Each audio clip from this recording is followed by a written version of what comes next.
Time to pull up a chair. We've got another great story for you today in the rLounge. Listen up. You don't have to do everything your family tells you to do. Today in the rLounge, sometimes people are just friends with you for a free meal. Up first, an OP with some serious patience does things her way after years of abuse. Am I the a-hole for not inviting my parents to my wedding and anyone from that family? Me, 27, and my husband, 28, are going to get married in January. On his side of his entire family is invited. But on mine, only my maternal aunt and her husband are going. When my parents and the rest of my family found out about this, they made a big fuss and they treated me horribly. But I'm justified in not wanting them on my special day. Context. I was the first daughter, granddaughter, and niece. I was everyone's darling until the other babies arrived. And when I turned 8, my little sister was born. My grandparents and my mother stopped treating me in a special way. If my sister broke me, whatever. They never scolded her, but if I said something mean to my sister, I was punished. Once, she even broke my glasses and I was punished. My father, on the other hand, was present for a while but then disappeared. He was constant with the money, but not with the visits or calls. When I turned 11, I was closer to my maternal aunt, who lived miles away from me, than to my uncles, grandparents, and mother who lived at my house. That aunt, who is 9 years older than me, she is my mother's half-sister, and although she only saw her on Christmas, birthdays, and holidays, we talked on the phone twice a day. When I, 12, and she, 21, I stayed with her all summer. Even though my mom didn't believe my aunt could take care of me, they were the best 2 months of my life. After my vacation, I studied more and had a very good behavior at school, with the intention that they would let me go to see her again. But everything was ruined when my grades in mathematics began to go down. Although I tried hard and my aunt gave me classes, and even she paid for a tutor, my grades didn't improve. That year, my aunt visited me in the middle of the school year, and we went to see what was happening at school with my mother. That was when my teacher said that I was not paying attention in class because I was very loving with a girl. My mother and aunt were amazed and asked the teacher why he said that. The teacher argued that I was a lesbian and that classmate was my girlfriend. And as an institution, I could not accept that. It was a religious school. My aunt made a fuss and threatened to sue them for discrimination, but my mother believed the teacher. When they got home, she hit me and exposed me in front of her entire family. I was not a lesbian and the girlfriend was a friend. My aunt got in the way and confronted my mother. It was then that my mother kicked me out of the house and told my aunt if she defended me so much, I should move in with her, because I was ashamed of my mother and that I was not going to go through that with the neighbors. My aunt didn't think twice and took me with her. She called my father and told him about her situation. They both filed a complaint and made it clear that I would stay with her. My grandmother, who lived with my aunt, also disowned me for supposedly being a lesbian, but my aunt, who owned the house, kicked her out of the house. From that day on, my aunt and her husband, who at that time was just her boyfriend, took care of me like if I were their daughter. When I turned 15, my uncles legally adopted me. They paid for my university, and also during all that time, they made me go to the psychologist. I must say that all this affected me too much, but the love they gave me helped me a lot. For me, they are my parents, and not my uncles. Now, when my relatives found out that I was going to marry a man, they came to apologize to me and I accepted his apology. Even so, I did not want to continue in contact with them. But they believed that, with the apology, they were more than invited to my wedding. And 2 weeks ago, my mother and my grandmother came to my dress fitting. I was totally outraged. They had not been invited, and I kicked them out of the place. They were outraged, and they started insulting me and my husband. I told them that I didn't want them in my life, that I only excused them for mental health reasons, but they were nothing of mine anymore. Despite all that, 3 days ago, one of my dad's cousins called me asking about the dress code and if she accepted children. I told her that she, like all the members of that family, were not invited. She was outraged, and a few minutes later, he called me my father, asking her who he was going to turn me in for. I answered that my father, my uncle, would do it, and he called me in 1,000 ways. I simply cut off the call. Now, am I really that bad? My mom tells me that if I don't want those people at my wedding, she supports me. But my mother-in-law says that family is family no matter what has happened. Now let's check in with some relevant comments. First up, you're doing the right thing. These people are trash. Sure, they apologize to you, but they still feel it was appropriate to disown you and treat you like crap because they're homophobic monsters. If you were gay, they would still be treating you that way. They are bad people and they do not deserve your pity, much less your concern. Let them die mad. Have your aunt send out a blast text to the whole family telling them they are not invited. and that there will be security at the venue to prevent anyone without an invite from getting in. They don't get to pretend they view you as family when they have spent years making sure you knew exactly how little they thought of you. Tell your future mother-in-law that her family is not your family. No matter what is an insane thing to say about people who abused you. Make sure she understands that this is a hill you will die on, and that your abusers, make sure you use that word, are not going to be allowed to force their way into your life no matter who they share genes with. If future mother-in-law hasn't experienced abuse, she has no business speaking to your situation. The OP chimes in. Until today, my mother-in-law did not know my real history with them because I did not think it was necessary. But I did it because my aunt, mother, told me that it would be good for her to know my reasons. It was a horrible thing for her to know, and now she is totally okay with him not coming back into my life. You are not bad at all for creating boundaries and doing what's right and healthiest for you. Not only that, but you can do whatever the heck you want on your day. You're paying for it, so you decide who gets to come and who doesn't. They only want to come to save face and make it look like they have the perfect family on the outside. Not to mention, people are always interested in a free dinner and a dance. Update November 26, 2023. It's been almost a month since my last post, and I wanted to tell you about some things that have happened. I told my mother-in-law everything that my family did to me in the past. At first she seemed understanding, but then my husband discovered that she was still talking to my parents and decided to cut ties with his mother. He warned her that if she continued with this attitude, she would never know his grandchildren. He also told him that the only way for him to be part of our lives again is for him to apologize to me and my parents.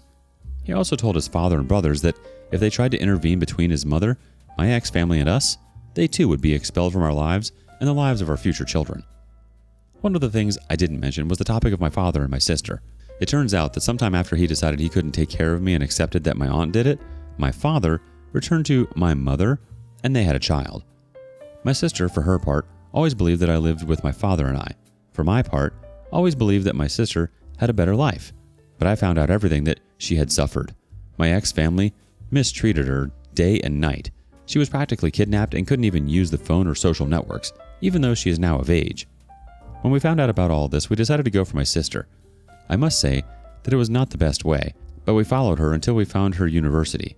There, we approached her and asked her to accompany us. She was very happy to see us and accompany us.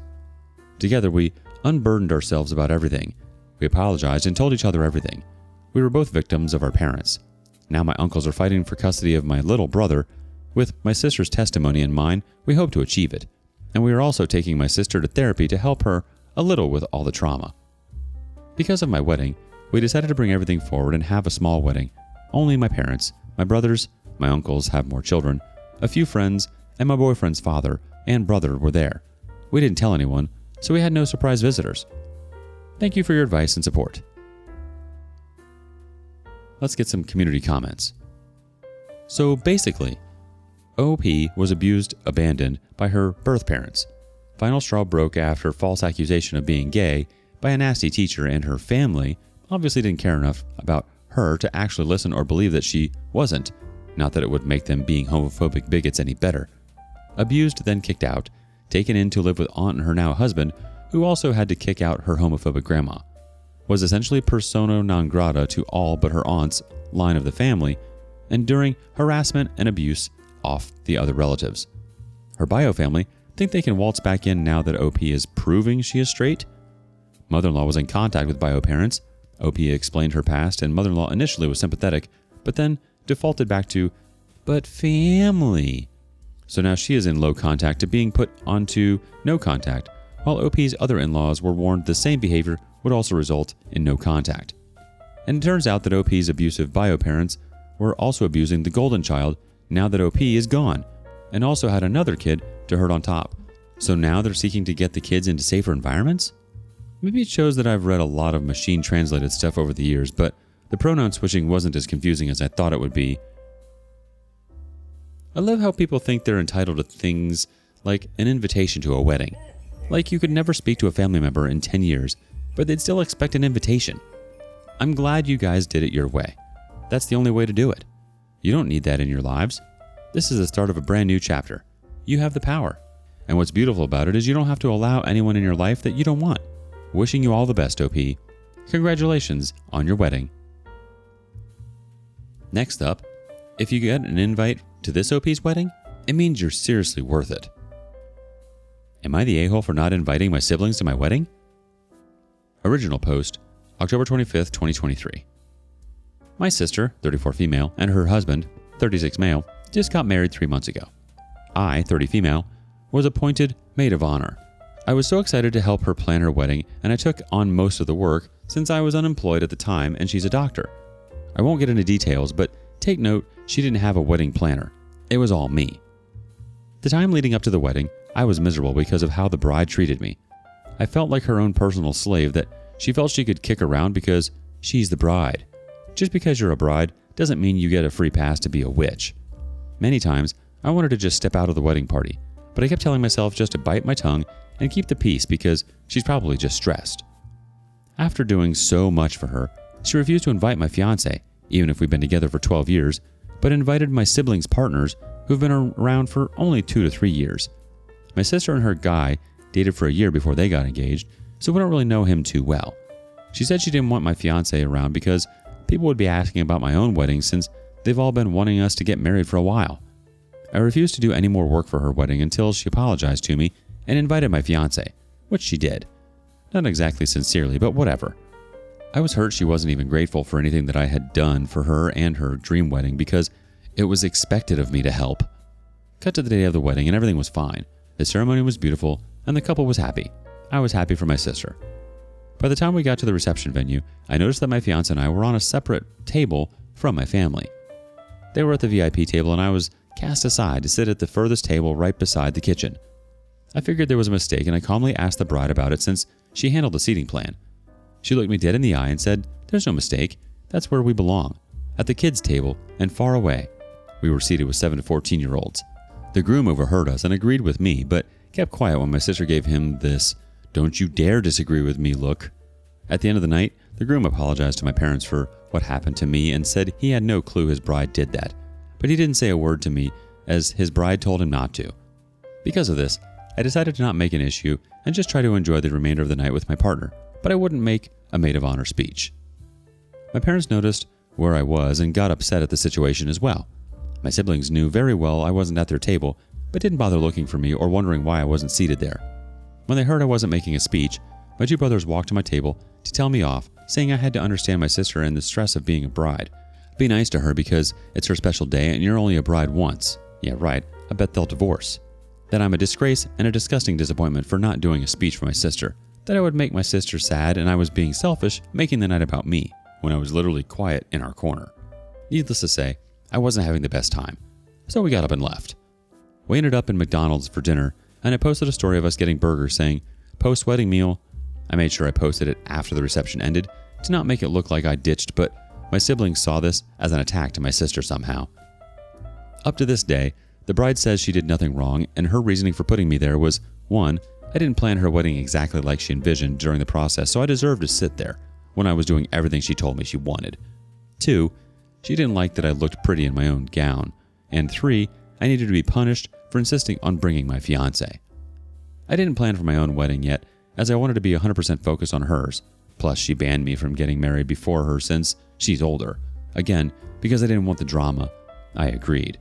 But now I just don't want anyone there except my parents and a few close friends.